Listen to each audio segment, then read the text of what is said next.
आज की एक छोटी सी स्टोरी के माध्यम से कहीं ना कहीं हम आज के सत्संग का यही हैप्पी एंड करेंगे।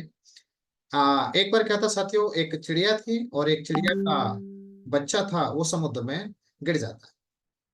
बच्चा चिड़िया का समुद्र में जैसे ही गिर जाता है तो वो चिड़िया क्या करती है, बार बार अपनी चोंच से पानी को भरती है और पानी को भरने के बाद में लगातार उधर बाहर जाके उसको छोड़ देती है। फिर चोंच से भरती है, फिर छोड़ देती है, फिर चोंच से पानी को भरती है, फिर वो छोड़ देती है। लगातार वो ऐसा करती चली जा रही थी। तो बाद में उसके पास में ही एक दूसरी चिड़िया थी, उसने देखा कि ये तू क्या कर रही है, कि भाई मेरा बच्चा ऐसे में गिर गया है और मैं इस बच्चे को निकालने के लिए इस समुद्र को सुखा रही हूँ, कि क्या तू अकेली इस समुद्र को सुखा पाएगी। तो वो चिड़िया बोली कि देख, सलाह नहीं मत दे, मुझे साथ चाहिए, देना है तो साथ दे, सलाह नहीं, साथ चाहिए।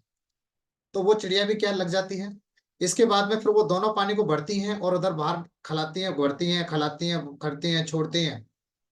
बाकी चिड़िया भी आई, उन्होंने बोला कि आप क्या कर रही हैं, कि भाई ऐसे ऐसे करके मेरी चिड़िया बच्चा इसमें गिर गया है और मुझे समुद्र को सुखाना है, अपने बच्चों को निकालना है।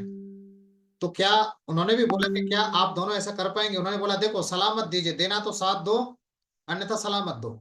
तो फिर वो भी कहने के उनके साथ में लग जाते हैं और ऐसा करते करते देखते देखते साथियों हजारों हजारों पक्षी थे जो लगातार इस काम में लग जाते हैं, पानी को समुद्र से चोंच में भरना और बाहर खिलाना। लेकिन साथियों वो क्या था, जो भगवान विष्णु जी का जो वो गरुड़ थे, गरुड़, तो गरुड़ थे वो भी वहां से चले, कि भाई जब सारे सारे हमारे प्रजाति के लोग सारे उस काम में लगे हैं तो हमें भी चलना चाहिए, मुझे भी चलना चाहिए। तो वो भी वहां से जैसे चलने को होते हैं, भगवान विष्णु बोलते हैं भाई कहाँ जा रहे हो, कि भाई ऐसे ऐसे करके वहां जा रहा हूँ, वो बच्चा समुद्र में गिर गया है, सारे लोग लगे हुए हैं तो मुझे भी वहां पर जाना बहुत जरूरी है। उन्होंने बोला यार क्यों खामखा, क्या ये सारे लोग समुद्र को सुखा पाएंगे। तो गरुड़ बोले कि प्रभु, देना है तो साथ दो, सलाह मत दो, देना है तो साथ दो, सलाह नहीं चाहिए। और साथियों इतना सुनने के बाद में भगवान विष्णु जी थे, वो भी कहने के तैयार हो जाते हैं। और जैसे ही भगवान विष्णु जी साथियों आते हैं समुद्र के पास में, तो साथियों समुद्र जो देवता होता है वो घबरा जाता है। और उसके बाद में साथियों वो कहने के प्रकट हो जाता है और प्रकट होने के बाद में क्षमा मांगता है कि माफ कीजिए प्रभु। और साथियों वो उस चिड़िया के बच्चे को वापस कर देता है, चिड़िया के बच्चे को वापस कर देता है।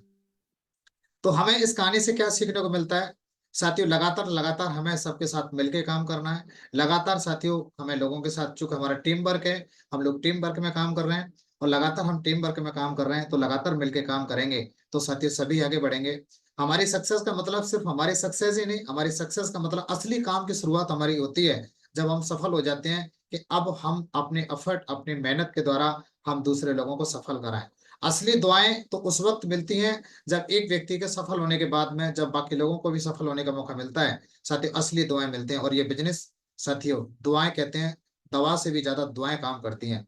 तो लगातार साथियों हमें लोगों की सपोर्ट करनी है, लगातार हमें मिलकर काम करना है।